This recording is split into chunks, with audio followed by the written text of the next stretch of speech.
फतेह मोहम्मद जी अमीन खान साहब के दिल मिले, हाथी मिले। और जनता को मालूम पड़ गया कि बीजेपी के क्या कारनामे है और अंदर से और बाहर से कितना फर्क है। मीडिया खरीदा हुआ है। अब हरीश जी कल जिक्र कर रहे थे कि सिमरता राम जी रोजाना पूछते थे कि अमीन खान साहब कब आएंगे। इस बीजेपी के अत्याचार के खिलाफ जागृत करना। देश विभाजन हुआ 47 में, 65 और 71 के युद्ध हुए। यहाँ के लोग चाहते थे पाकिस्तान जा सकते थे। जो मोदी साहब करते नहीं वैसे ही पाकिस्तान है। वो अपनी गलती स्वीकार नहीं करते। कोई भूल हो गई माफी मांग लेता हूँ, क्या ये पार्टी ने निकला, ये वोटों वाली गलती है और कोई गलती? वोटों वाली लोकसभा कोई गलती नहीं। बाकी जो कारनामे किए वो जाने, उनका काम जाने। अच्छा, उनका कोई लेना नहीं था उससे कोई लड़ा। पार्टी ने निकला कि लोकसभा चुनाव के अंदर बदमाशी की। आप तो सरहद पर, सीमा पर यात्रा कर रहे हैं, वो जयपुर भी यात्रा कर रहे हैं। वो यूं कर रहे हैं, उनकी समझ सोच कमजोर है। उनके साथ लोग है नहीं, वो और पार्टी के इसको डाउन करने वाले हैं। सामग्री बटरिया, अखबारों देवड़िया, भेड़ा बेवड़िया,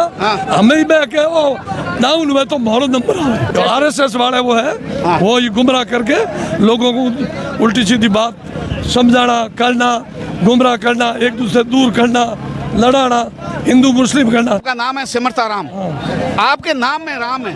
राम है तो असली राम तो आप हो। असली राम जगजगराज राम है। और बाकी राम के तो सभी है। आप मिलते हो तब क्या करते हो? मिलते हैं राम राम राम राम साहब, बिल्कुल। और नाम में राम में नाम मिलते। तो फिर राम के नाम पर बांटने वाले कौन है? सबसे ईमानदार माने तो या तो बिरसन जी थे या फिर हेमाराम जी, एक गांधी परिवार टाइप है। 5 दिन हो गया आज यात्रा में। बिल्कुल 5 दिन का आज समापन है गागरिया में। और भारत की सद्भावना रैली है। 36 को वो साथ लेके जागृत करना। जो बीजेपी सरकार के जो बॉर्डर पे कई धार्मिक स्थान तोड़े, लोगों की दुकानें, एक समुदाय को विशेष टारगेट करके उसी को जागृत करना और 36 को हमको मजबूती दिलानी बीजेपी सरकार के खिलाफ।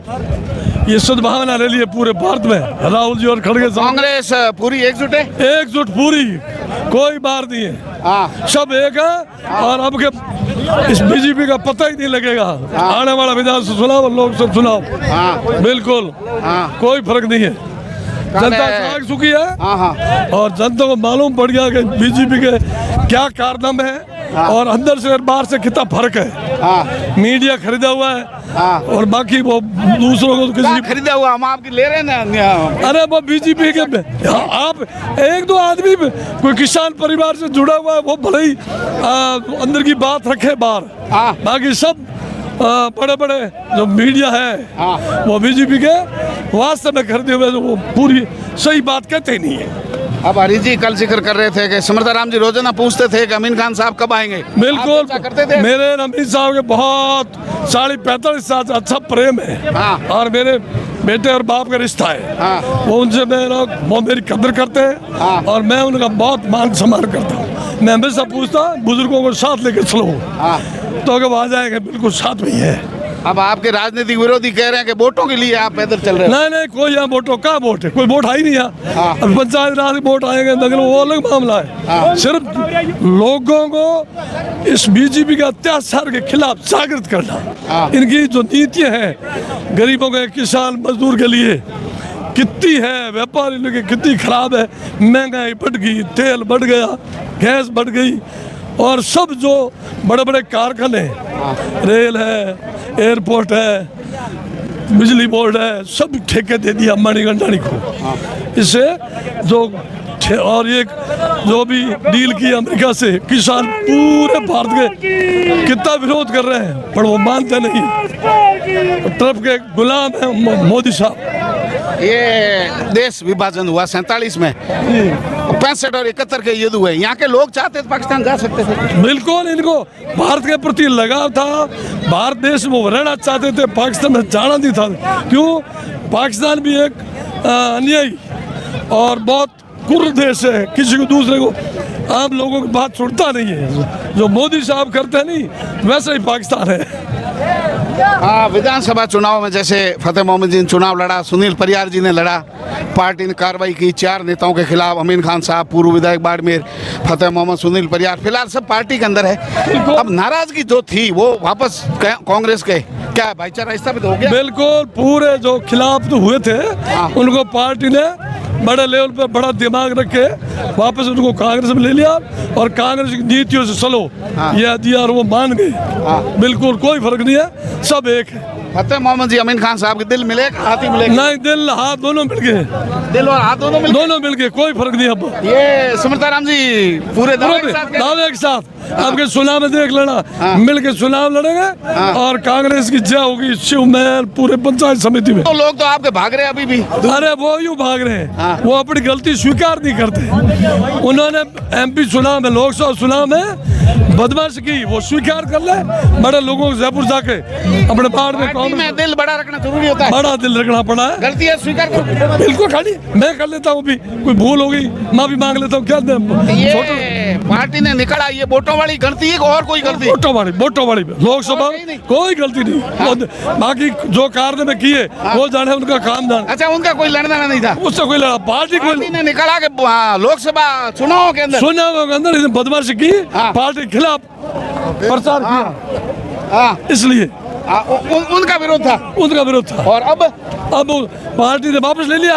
अब बाड़मेर की, आप तो सरहद पर, सीमा पर यात्रा कर रहे हैं, वो जयपुर भी यात्रा कर रहे हैं। वो यूं कर रहे हैं, उनकी समझ सोच कमजोर है, उनके साथ लोग हैं नहीं, वो और पार्टी के इसको डाउन करने वाले हैं। वो पहले वाली बात थी नहीं, उसमें इस लोगों ने ही इनको ब्लैकमेल करके वो बदनाम किया था। मैं खुद सब सामग्री बटनिया, अखबारों देवड़िया, भेड़ा बेवड़िया, हमें ही बह के डाउन में तो मोहर नंबर है, ये बात है। जबकि पार्टी के तौर पर कोई पार्टी किसको ले किसको निकाले, ये आपकी आपत्ति नहीं है? कोई आपत्ति नहीं, ना कांग्रेस संगठन को आपत्ति नहीं, किसी को आपत्ति नहीं है। आराम से आए, बड़े लेवल पे अपनी गलती स्वीकार करके अपने राज्य में करे। वोट तो बाड़मेर जिले के सही है, बाड़मेर के नेता आपस में बैठ के बड़े लेवल पे राज्य में करना चाहिए। लक्ष्मण जी को जिला अध्यक्ष बनाया, वहाँ अमरुद्दीन फकीर को जैसलमेर में, यहाँ प्रियंका जी पूर्व जिला प्रमुख को बनाया। ये कॉम्बिनेशन ठीक था या इसमें? बहुत अच्छा। तीनों मार्शल कौम और किसान पार्टी, गरीबों से कांग्रेस जुड़े हुए लोग थे, जिसमें एमपी क्षेत्र में 3 जिले थे, तीनों में इन्होंने अपने हिसाब से सेट किया तीनों जातों को। भाई मुसलमानों को पहले 30 साल रखा अध्यक्ष, कोई ऐतराज नहीं। मेघवालों को भी रखा और जाट पहली बार बढ़ा, ओबीसी में था। लेकिन जयपुर जा रहे हैं उनको आपत्ति? वो तो जात, वो उनको तो क्या है, कोई चीज एक जात कौम को बदनाम करने के लिए कर रहे हैं, कोई दूसरा नहीं। नेताओं से नहीं पूछना चाहिए, लेकिन एक मैं सवाल पूछ रहा हूँ, अगर मुसलमानों के खिलाफ कोई कार्रवाई हो और भारतीय नागरिक है, अपन पड़ोसी के नाते उनके साथ खड़े नहीं रहे, तो अपने ही देश में वो बेगाने माने जाएंगे कि हम अपने देश के अंदर, हमारे साथ कोई नहीं है। लेकिन मुझे लगता है कि जाट ज्यादा पद मांग रहे हैं, मुसलमानों के साथ भी तो सबसे ज्यादा जाट खड़े हैं। बिल्कुल, आप क्या मानते हो? मैं मानता हूँ जाट भी मांगते हैं, मुसलमान, सबको हक मिलना चाहिए, ये बराबर का है। कभी ठीक है उनके साथ रहते हैं, वो दूसरी जात की मदद करते हैं, किसी की मदद करते हैं, जो सबका सहयोग, 36 कौम का सहयोग जरूरी है। पार्टी को एक जात कौम की नहीं होती, 36 कौम की होती है। जो RSS वाले वो है, वो ये गुमराह करके लोगों को उल्टी सीधी बात समझाना, करना, गुमराह करना, एक दूसरे दूर करना, लड़ाना, हिंदू मुस्लिम करना। कौन से मुसलमान आज़ादी लगा आज तक भारत की शहीद हुए थे बॉर्डर पे, आज फौज में भी है? कौन से मुसलमान भारत के खिलाफ हुए?